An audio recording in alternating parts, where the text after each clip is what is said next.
Yung mga nanginginom. Na hindi nag-abag malakas sa pulutan. Maganda ang plataforma ko dyan.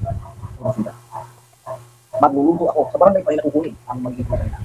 Magluluto ako ng binubuang door light. Yan. Ang ipapupulutan. Binubuang door light. Unlimited. Libre. Dahil sa pundo ng barangay. Ano ba? Magandang gabi sa lahat ng aking mga kabarangay, sa lahat ng aking mga kaibigan at mga kapamilya.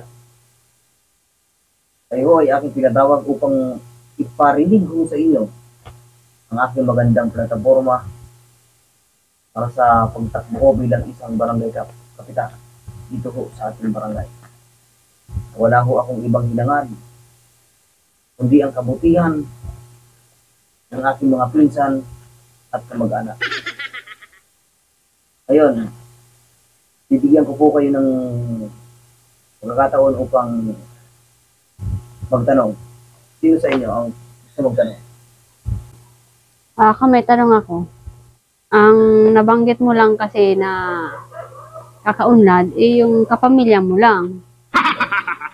Sa ibang nasasakapan nyo, may ano yung plano nyo para sa kanila?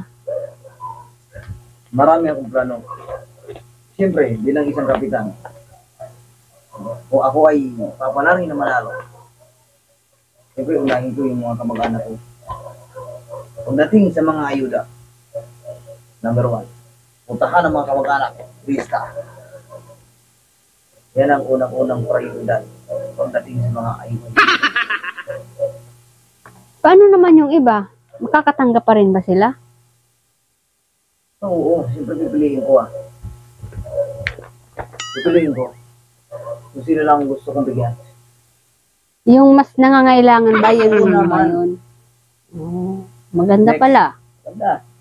Sa pamamalakad naman, may gusto ba kayong... Pamamalakad. Kaya mo maganda. Sa pamamalakad naman, tungkol sa pamamalakad. Lahat ng pilay. dahil sa aking pamamalakad, lahat sila makakalaga. Lahat ng pilay. Dahil sa aking pamamalakad, lahat sila makakalakad. Next. Paano makakalakad? Bibigyan niyo ba sila lahat ng tig-isang tungkod? O ipapagamot niyo yung mga pilay nila? Hindi, ipapahilot ko. Ito pinaka-importante. Ano yan? Bukod naman ay tungkol naman sa natitirang pondo ng inyong barangay. Natitira po ito. Bakit meron pa ba? Inumpos na lang nakaraan ng administrasyon. Inumpos na ang pundo ng barangay. Wala na. Paano wala na? Pinamigay na sa sasakupan? Hindi pinamigay. Napunta saan? Punta sa bulsa niya. Yan ang matindi ko. Kaya yan ang isa sa mga naging rason kung bakit ako napatakbo bilang isang barangay captain dito sa ating barangay. Dahil sa hindi napapakinabangan ng ating mga barangay ang pondo at ang mga benepisyo na para sa ating mga barangay. Kaya ang plano ko talaga ay pagandahin ang ating barangay talaga. Next. May huling tanong. Oh, Kasi total, nabanggit ko rin naman yung tungkol sa chismosa. ano? Yung sa manginginom naman. Hello. Opo. Maganda yan. Kasi may kadalasan sa mga manginginom, nag-aaway-away kasi. Merong hindi nag-aambag, tapos ang lakas sa pulutan. Yung mga nanginginom na hindi nag-aambag malakas sa pulutan.